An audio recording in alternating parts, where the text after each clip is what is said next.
And good evening, everyone. ESS, Empire State Sports, proudly presents the Wise Guys Sports Talk Show live here on Zoom. Our host tonight, Joey Riom, Dave Bartlett, myself, Pete Gosselin, our special guest, Wally Johnson. Welcome to the program, Wally.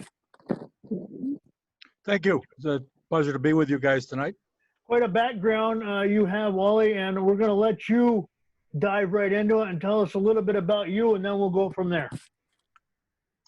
Well, I started out as a sports writer in Vermont. Went to the University of Vermont and spent 7 years at the Burlington Free Press.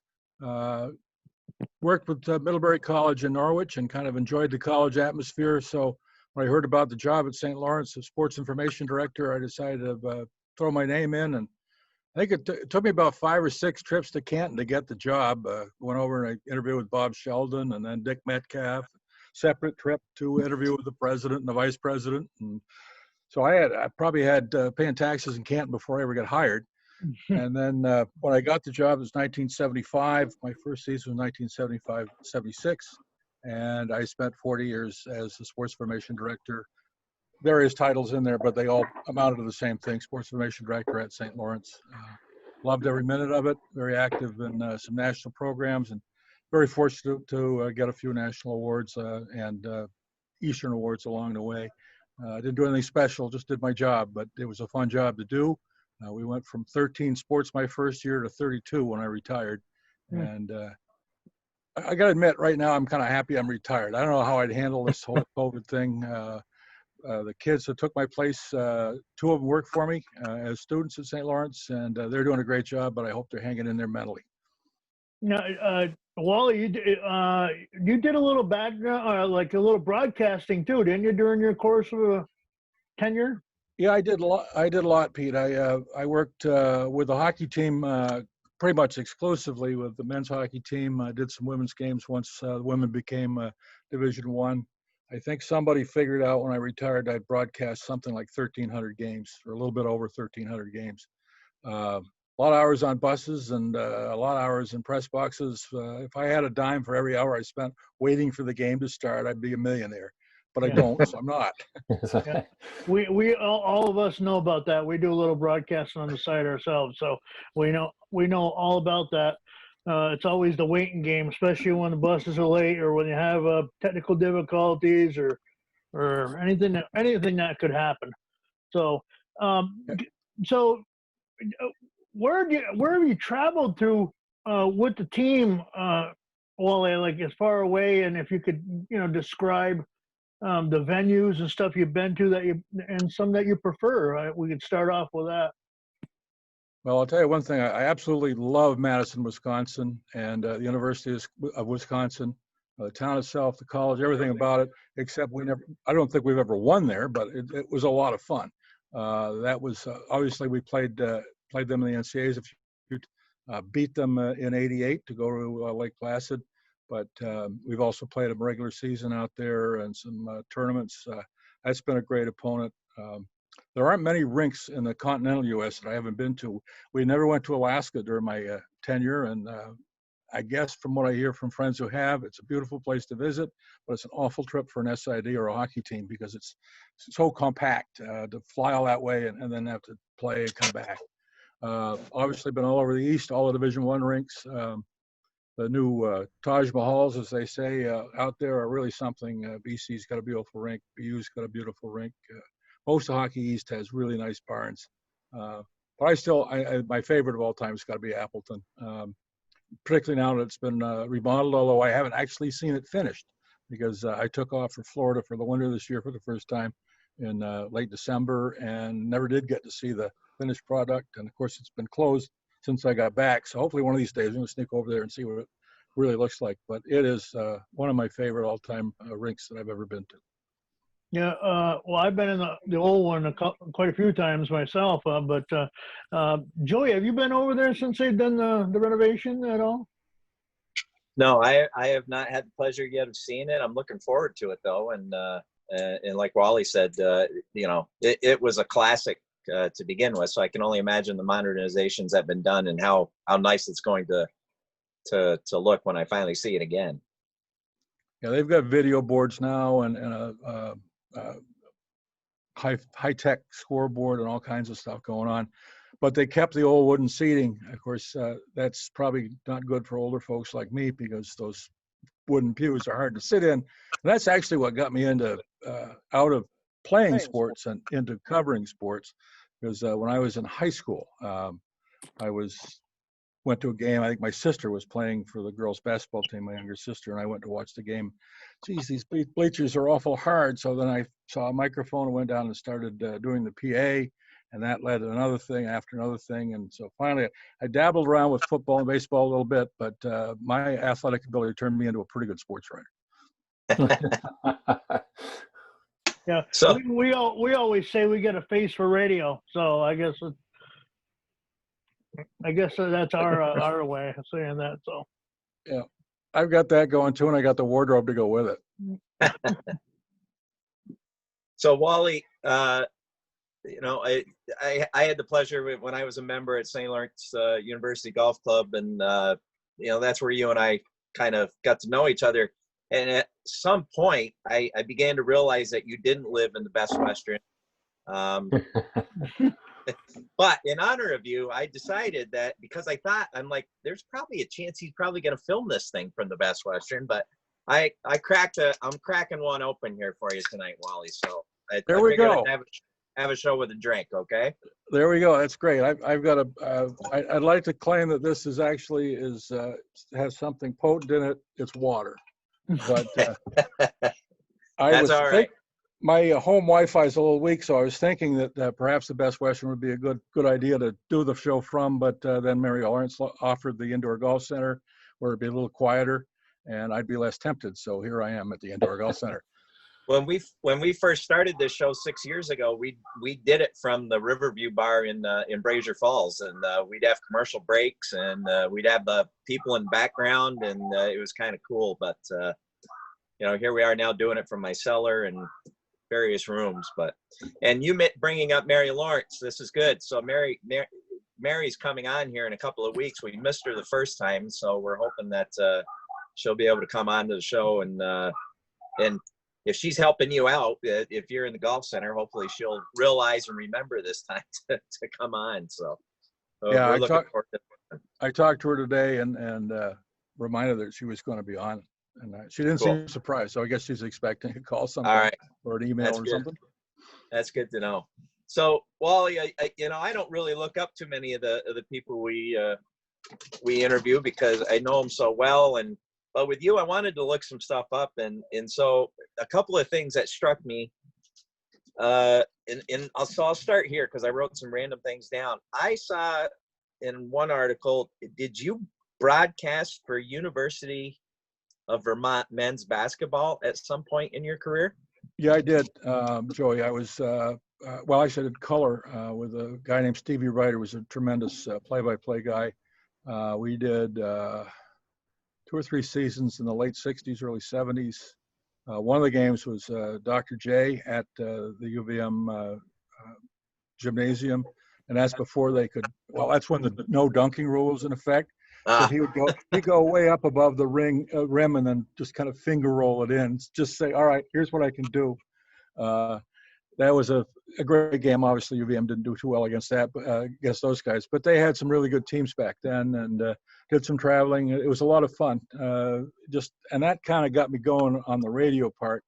When I got here at St. Lawrence, they said, you know, we need somebody. Can you help with the broadcast? And I said, sure. And then I ended up, I guess I was the only fixture from 1975 until this year I did some games early, but then went south. So the first time I haven't done a full season in a long time.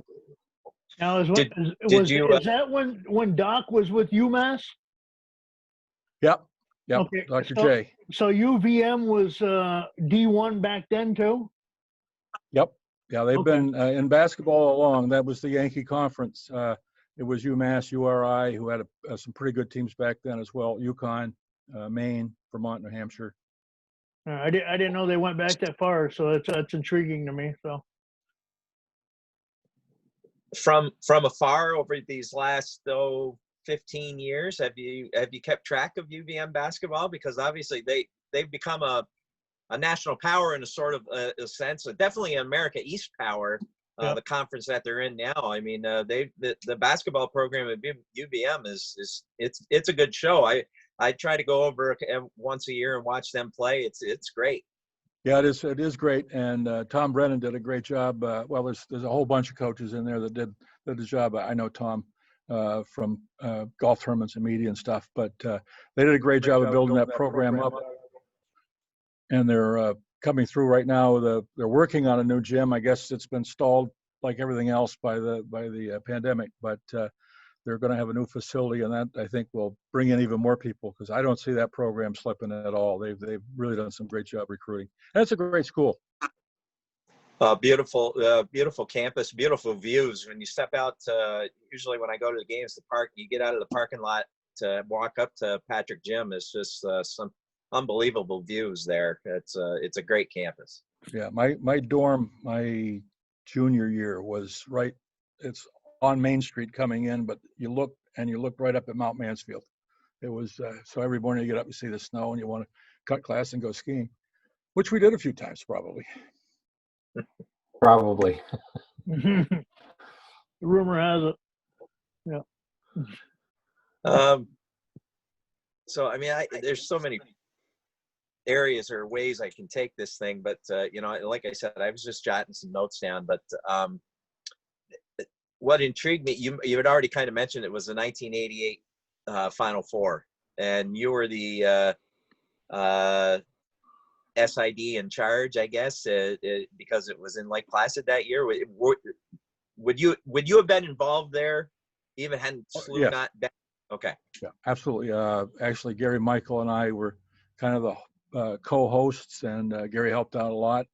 Somehow I got named the head guy, so I was the one that broke up the fight over the press souvenir in the press room between two guys from Minnesota. It wasn't a big fight. Okay. Because I'm not a big guy, so it was just, but it was fun. It was a great time, and I was just coming off a bout of kidney stones, so I'm kind of walking along the street and ran into our team doctor, and he said, "Come on, buy a beer." And I said, "I can have a beer? I had a beer since the kidney stones." He said, "Oh, it'd be good for you." Why didn't you tell me that 2 weeks ago?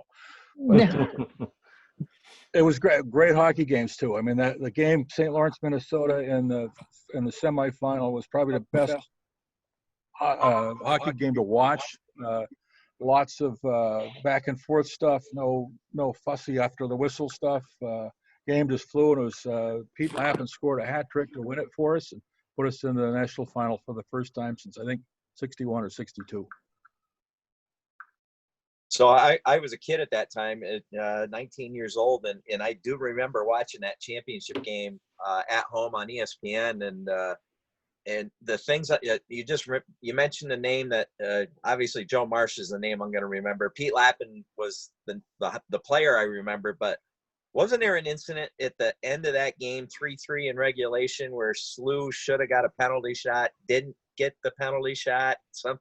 Can you recall that? Absolutely. Yep. Absolutely. I think the kid's name it was Stauber, and I think it was Pete Stauber was a player for them. We're buzzing around in their end, and had a couple of great chances at the net. He came in, and I mean, it was no question. It was deliberate. Took the net off its moorings, and that supposedly is a penalty shot, but the referee didn't see it that way. Didn't call it.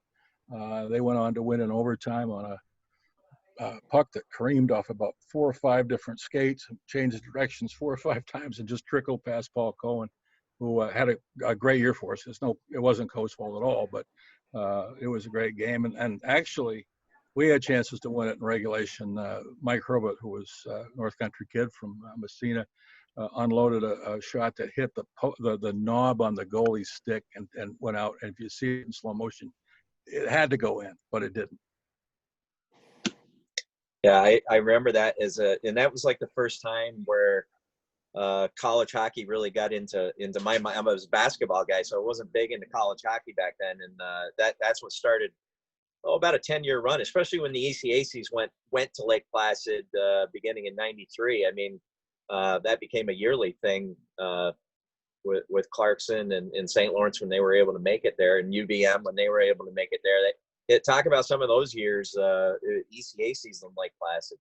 Well, it was funny because I think St. Lawrence won the last couple of ECAC titles at Boston Garden, and then when it switched to Lake Placid, our backyard, we had an awful tough time getting there. And when we finally did, we won back to back again, and I think it was 2000. Let me see, I can look at my ring and tell because I'm wearing the 2000 championship ring. So it was 2000 and 2001. There's some great teams too. A lot of fun. I mean, Lake Placid is such a tremendous atmosphere. The rink is perfect size for ECAC tournament. It usually didn't quite sell out, but it was pretty full for all the games.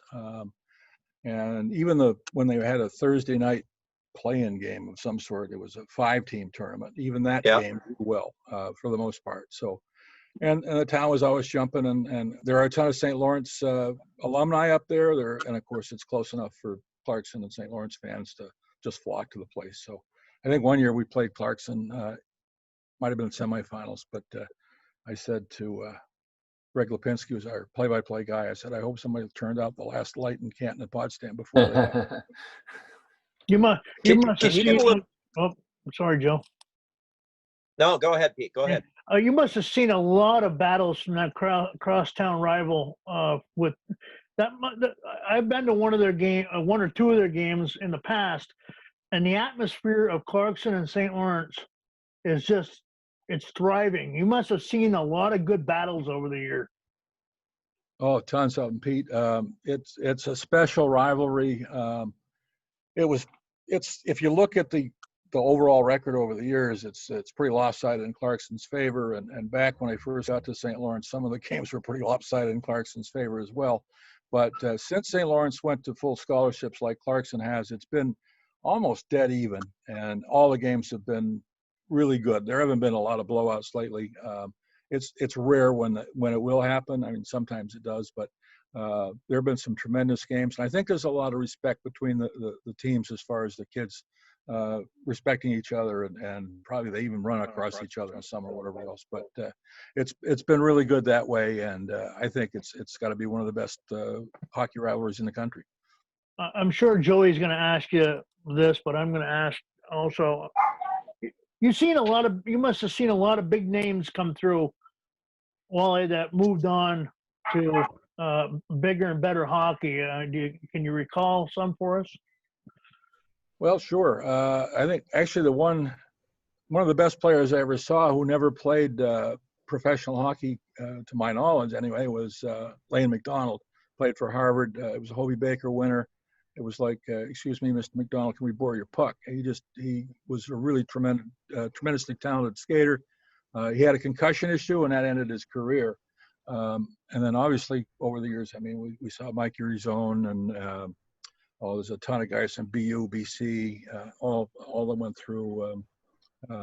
Certainly the kids from UVM, Perena, St. Louis.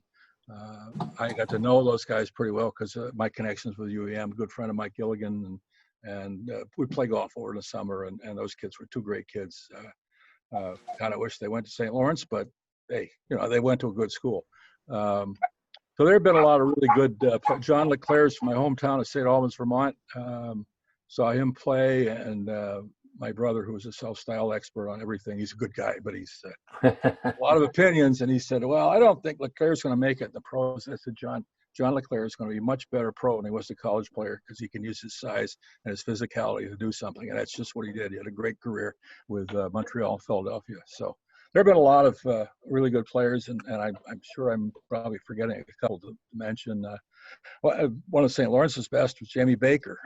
He's now doing broadcasting for the San Jose Sharks, and he had a really good career in the pros. Of course, Rich Peverly had a really good career going, and he ran into a heart issue that ended his career. So there have been a lot of really good guys go through that have been memorable to watch.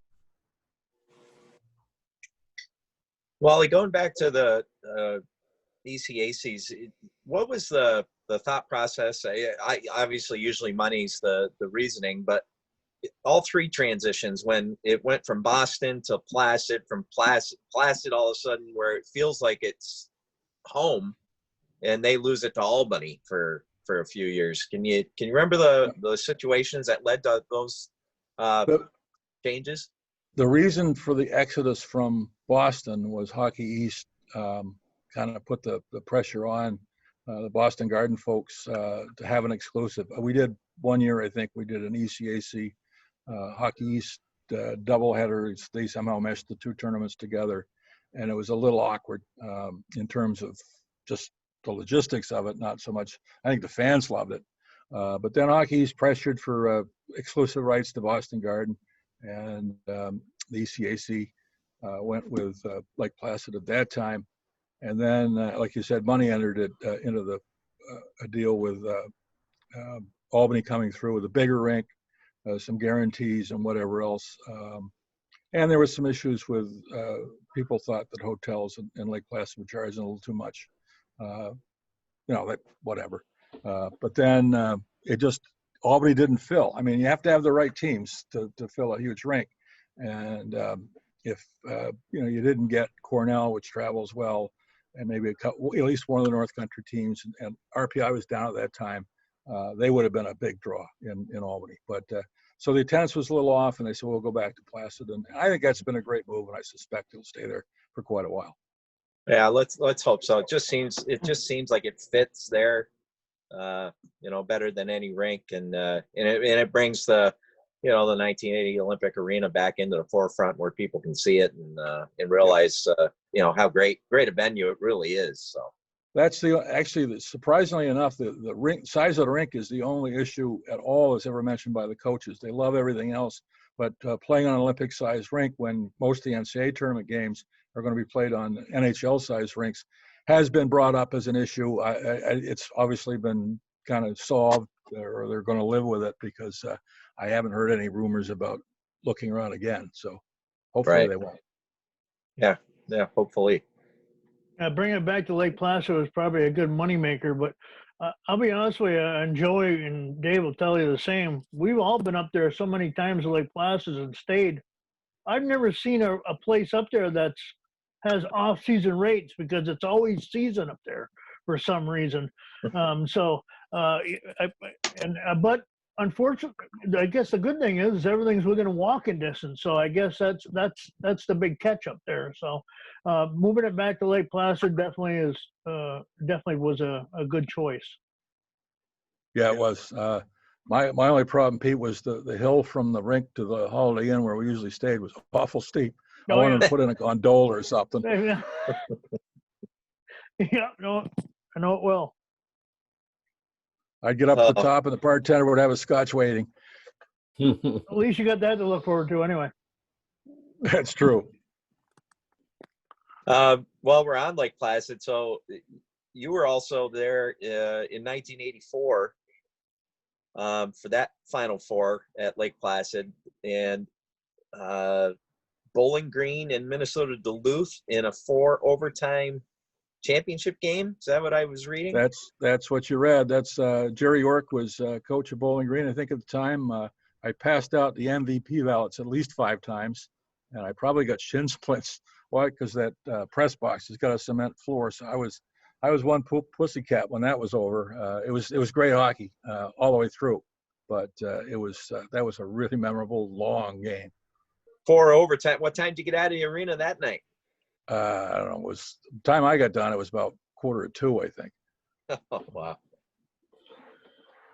The last call. Missed it.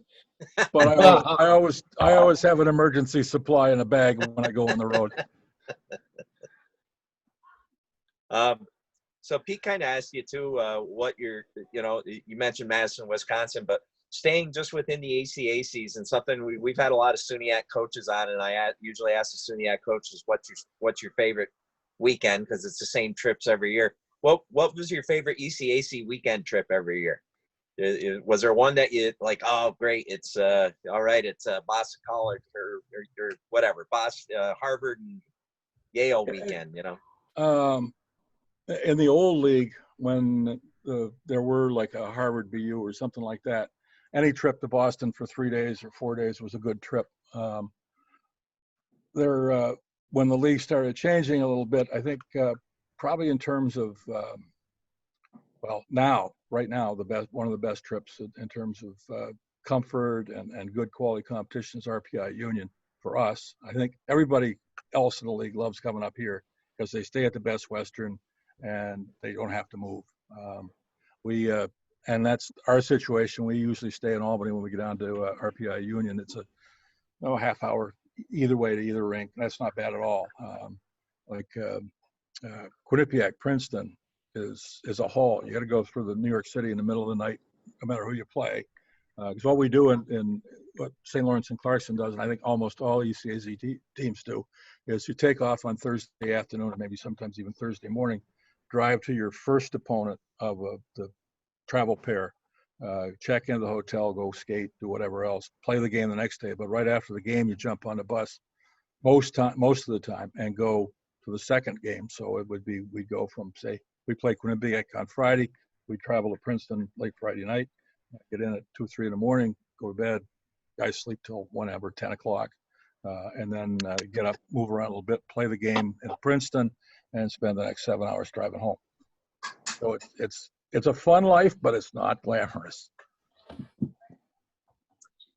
So being a former, being a UVM grad, when UVM left the ECACs to go to Hockey East, how did that sit with you? How does it sit with you now? Do you think that they're in the wrong spot for them, or would it be nice to have? I'm assuming it would be nice to have them back in the ECACs, but I think so.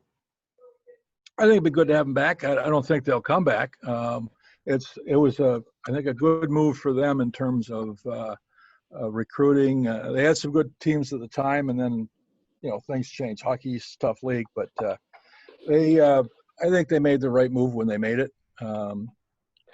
I'd like to. I mean, I don't know what's going to happen now. I particularly, maybe with the Ivies opting out from at least till January, it may be the precursor of some league shifting with the Ivies forming their own league. I don't know if we could ever get the East back to where it was with one big league, but it was certainly fun back then when we were playing BU and BC in league games. I don't know if the coaches would necessarily agree with me because it's a grind, but it's a good grind and it makes for better hockey. I'm kind of wondering what's going to happen this year, Wally, as far as the outlook when we get through all this crisis that we're going through. A lot of things are up in the air. I know a lot of college sports have been canceled in the fall. What's your perception of what possibly might happen during the winter? Pete, I'm in the same boat as you are. I really don't know what to expect because things are in such flux right now with the coronavirus spiking in different states and you're evolving travel, non-league and whatever else. Some leagues have already talked about league-only games, which would be possible. And I'm sure the ECAC, if we can start later or whatever, it may be just those non-Ivy teams playing before January non-league, and then the whole league season after January. But there's a lot of ifs that are going to be answered before we can get to that stage. I think it's just, obviously nobody's ever seen anything like this, and I think caution is the way to go. I mean, we don't want to have anybody sick over trying to play a game. Yeah, I know Joey's going through a lot of things as far as AD as far as the state, and everything's in a holding pattern. Como just came out yesterday and said they might have classes, but it's only going to be for certain schools, and then certain rules have to follow. We've had several ADs on here and college people, and they're all getting mixed signals also. So I don't think anybody knows exactly what's going on. We don't know if they're going to be modified schedules or half schedules. I like the idea of the conference ones. It seems like there'd be plenty of, a couple games here, a couple games here, on back and forth, would probably make up a season and probably keep what's the word? It would definitely keep expenses lower, maybe, if they only kept it in the league play. Yeah, that's what is being talked about a lot of places. Decisions haven't been made yet, but already 2 teams in the Liberty League have committed to not playing in the fall. Union and RPI. So, and they're both football opponents in St. Lawrence. I think probably within maybe it's got to be within 3 weeks. They've got to make a decision as to what they're going to do, because they're going to bring the kids back in mid to late August to start the semester. St. Lawrence has said they're going to start, I think, the 21st of August, go to Christmas, and then have a short Christmas break. They're going to do like a trimester deal, and they're going to only have 1,800 kids on campus at a given time. That's a good way to do it, I think. I mean, again, I'm guessing. As long as New York State stays the way it is right now, or it keeps improving in terms of the number of cases, I think they're probably going to be able to do that. But again, as far as athletics goes, I think right now athletics, I hate to say it because I love them, but they've got to be secondary to everybody's health. Yeah, I agree with you there, Wally, and but it's an issue that I'm dealing with every day. But it's it's strictly a day by day process. You just there's no knowing, Joey. I know what you're talking about, and I just because I was actually talking to Mary Lawrence today at the golf course, and she kind of outlined what their schedule might be, very localized, starting late September, if we can do that. Now, and golf is probably the easiest sport, the social distance and everything else. So I mean, I've been playing golf since I got back from Florida, and it's, there have been no problems at all around golf courses. That it's different because it's one guy to a cart, which some guys like, some guys don't. But it's, as far as playing high school or college golf, I think that would be fine. It's the contact sports you worry about, I think, a little bit. Because and you have larger numbers too of kids in close proximity, so they're all, I can understand you're sweating it out with that. I know Bob DeRocher is at St. Lawrence, and I'm sure all the ADs are really right now up in the air. Yeah, and like to reiterate what you said, sports is actually secondary at this point, and I know at the high school level, we talk to Joey almost every day, but the superintendents right now, what they're tasked with is coming up with school opening plans, and they have to come up with a different plan for every contingency. The only problem is they're not being given any guidelines from the state yet. So it's like you said, within the next 3 weeks, they're going to have to make a decision about what they're going to do with sports at St. Lawrence University or wherever else. But with the high schools, they're going to be, it's like a last minute decision of whether they're going to even open the schools. And then, again, like what you said, the sports is going to be secondary to that. My younger sister, Dave, just got a job as a principal. It's her first job as a principal, and this is just not the right time to get it. But she's fighting through those same things. How are we going to open? How are we going to get kids back in school? And I spent some time on my way back from Florida with she and her husband. They're both educators.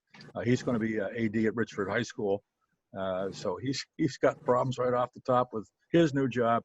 But they work just as hard, video conferencing, whatever else. I mean, they weren't in school, but they were working, and it was.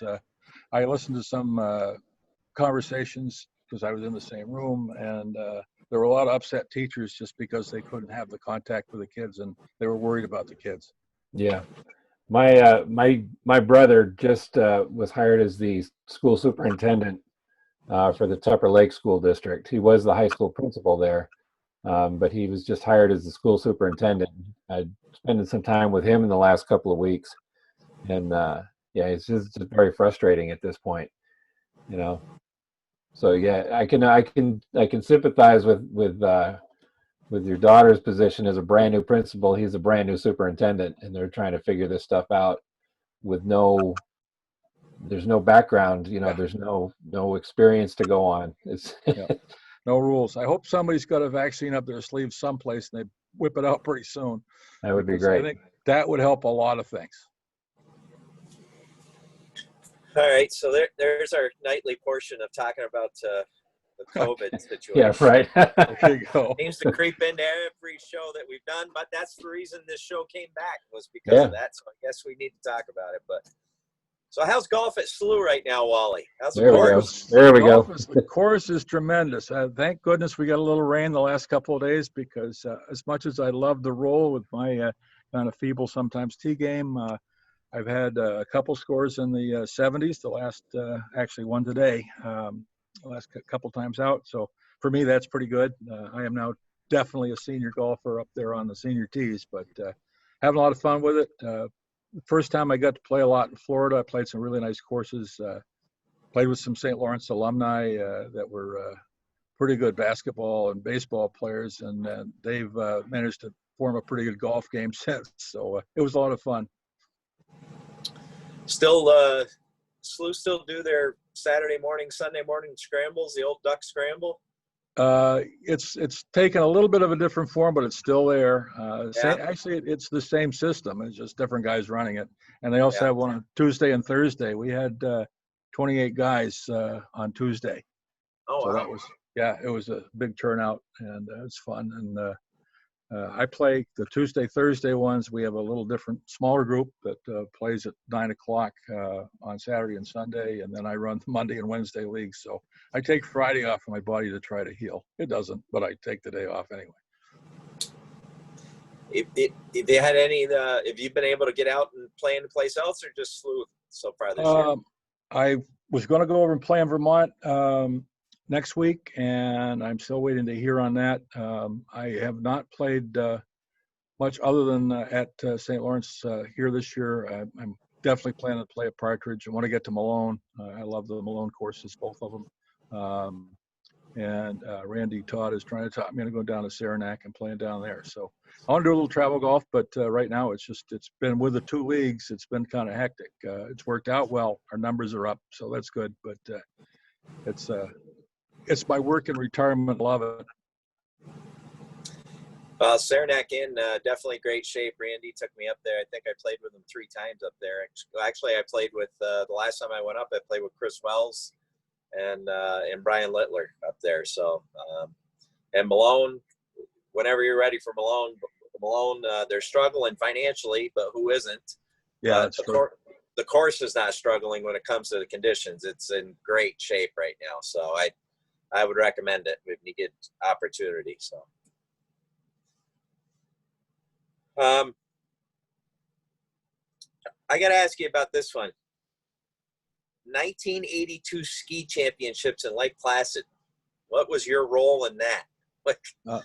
I was the host sports information director for that one, and the sole sports information director for that one. It was just primarily coordinating media access and setting up interviews and things like that. With the typical. There's almost a cookbook that SIDs have to run a championship, and I knew skiing. That was probably my best sport as a kid. I wasn't a tremendous racer, but I knew how to ski, certainly. And I did ski the giant slalom course at Lake Placid that year. And fortunately, nobody put a watch on me, so it wasn't too embarrassing. But I made it down without falling. That was the big thing. And again, is that a situation where the championships were placed in Placid, they come to you, or is that something that, how did that come about? In most cases, and with the NCAA championships, schools bid to host. St. Lawrence bid to host Lake Placid. I think they've bid it again. We hosted the Division III National track and field outdoor championships twice while I was there. I think, let's see if we hosted anything else.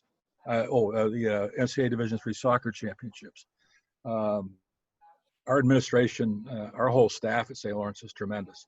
And that's what makes it easy to get these events up here. And I think our people really know how to run them. And if they don't know something, they know who to ask. So it's worked out really well for us. And you have the venue for it up there, so that's the best Yeah, part. we certainly do now with any sport, track and field. I don't think we could host nationals in squash because we don't have enough courts, but we have hosted national individuals. That's just so much fun to watch because the talent level is unbelievable there. We've hosted the riding nationals a couple times. That's a sport that kind of flies under the radar most places, but our equestrian teams have been on the top 5 of the nation for the last 10 or 12 years and have won the championship a couple times. So that's always fun. So Wally, your career kind of culminates in 2013, and when you were inducted into the college SID Hall of Fame. Talk a little bit about that. Where was it? Did you have to give a big speech, dress all up? What Well, what was it all like? Fortunately, it wasn't dress up, and it was great because a couple of friends of mine went in at the same time. So we had a little party of our own.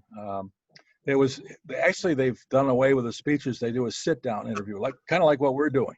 And my best line of the whole thing was, they said, "Well, you've been in the business a long time." And I said, "Yeah, I actually, my first tools of the trade were a set of Larry Kimball autographed chisels." Larry was the SID at Syracuse way back when. I knew him when he was at Vermont. So Larry and I went back a long way, and I figured I'd get away with that one. And that was it was a great experience. I'm very honored to be selected to that.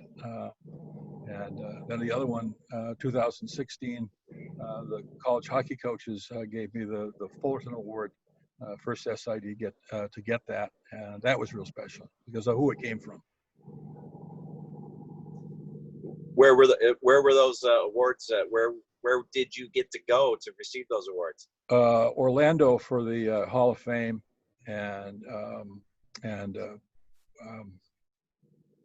or Naples, Florida for the hockey award. And I also was fortunate enough to get a couple of other awards along the way. I had one in San Diego, and I love San Diego. I said that actually I followed.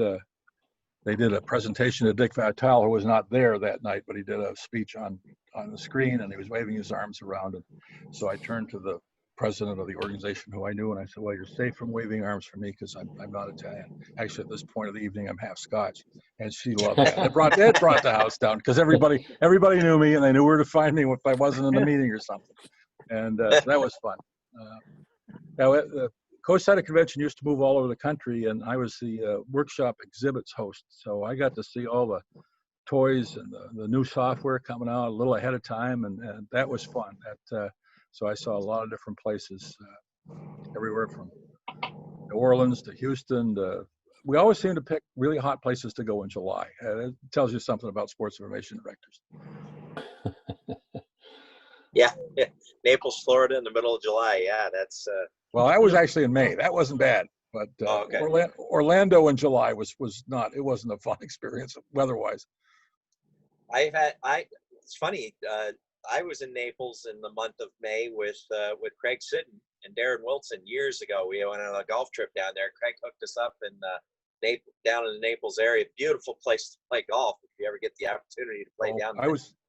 I was in Cape Coral this past winter, and actually Sid came down, and he's been now the head pro at St. Lawrence for 2 years, and it's the first time we've actually had a chance to play together was down in Cape Coral. And I went down and I played the Nicholas courses, Twin Eagles down in Naples, and that was great too. So we had a lot of fun. Oh, good. Joe Juvenville, have you seen him in a while? I went down. I played with Joe as soon as I got. Well, as soon as I got, because it was that ride down was a killer. I was all crippled up, just couldn't move too well the first week I was there, and then I got loosened up and I went up to Joe's place. And I played with Joe and Jerry Horahan and a couple other guys from North Country, and we had a great time. Joe's running, I think, 2 scrambles a week. He's doing the same thing I am with the Monday and Wednesday leagues, only he's got the big morning groups down in Florida. He looks great, and Gail looks great, so it was good to see him. Yeah, I was supposed to go down before this hit. That was our plan. We were going down. My wife and I were going down to visit him for a day or two, and then obviously this happened, and we weren't able to go. But I love his area. I absolutely love the area that he lives in. Him and Jerry couldn't have picked a better spot. So yeah, exactly. Boys, you got anything else? I'm running out of gas here. Well, Wally, what's that? You've covered quite a bit. Yeah. You know. Covered quite a bit in a short period of time, that's for sure. So I do have a question, I guess, Wally. You talk about UVM a lot, and you talk about SLU, of course. If you had to pick one, because you seem to be in love with both of them, and it's going to be a tough question because I know exactly what you're going to probably say here. You probably don't want to pick one, but what would be your ultimate love there? Which one, UVM or the SLU? I'll tell you something, Pete. I got a phone call once from Lori Gulick's daughter. Lori Gulick was the president of St. Lawrence. His daughter worked in fundraising at UVM, and she asked me about my alumni donation, or would I do an alumni donation? And I said, Lori, let me tell you something. I said, I majored in mass communications. UVM dropped it. I played football. I played baseball. UVM dropped them. And I worked for your dad. She says, nice talking to you. I'd say, there's a special place in my heart for UVM, but I really love St. Lawrence. It's been great for me. I couldn't have picked a better place to go to work. I didn't realize when I signed up 1975 it was going to be a life sentence, but it's a good life sentence. And I interviewed a few other places, but nothing ever looked any better than where I was. So, and now I'm retired in Canton. I've a couple times during the winter, I wonder why. And then I started this Florida thing this year, and hopefully things will clean up down there a little bit so I can go down there again starting in January.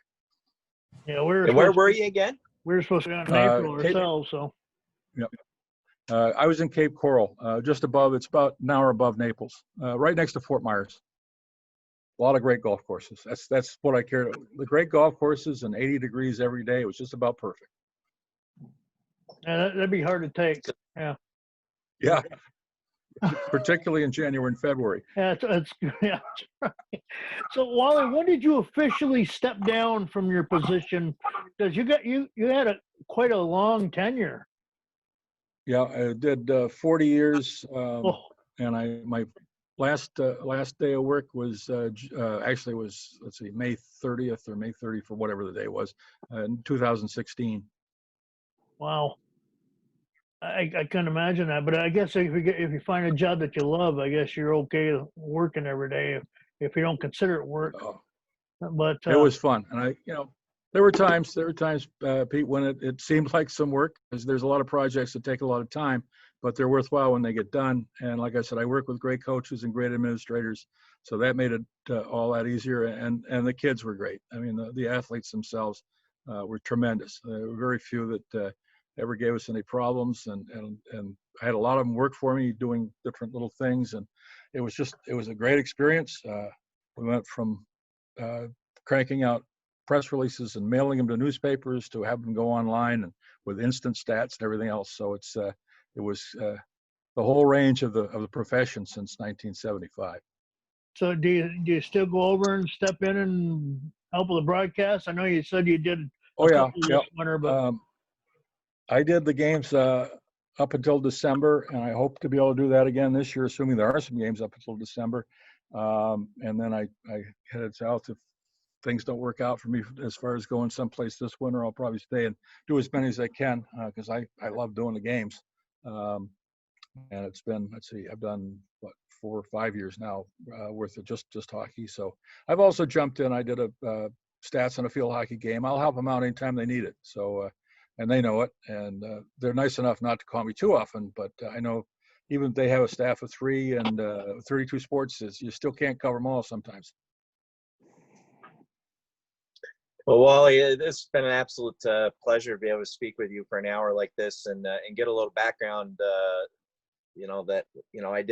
I didn't even know. Again, just acquaintances from St. Lawrence Golf Club, but be able to hear some of these stories and your background, an enjoyable hour, and we can't thank you enough for coming on and taking the time to be with us. Well, I appreciate you guys having me. It's I followed a couple of shows and it's been great. So thanks again. Thanks. No, thank you. Thank you. Yeah, thank you. We appreciate it. We appreciate it very much. Guys, enjoy. That's going to be it tonight for the Wise Guy Sports Talk Show right here on ESS Empire State Sports with Joey Riom, Dave Butler, and South Pete Goslaw, and our special guest, Wally Johnson. Take care, everybody. Have a good night and stay safe.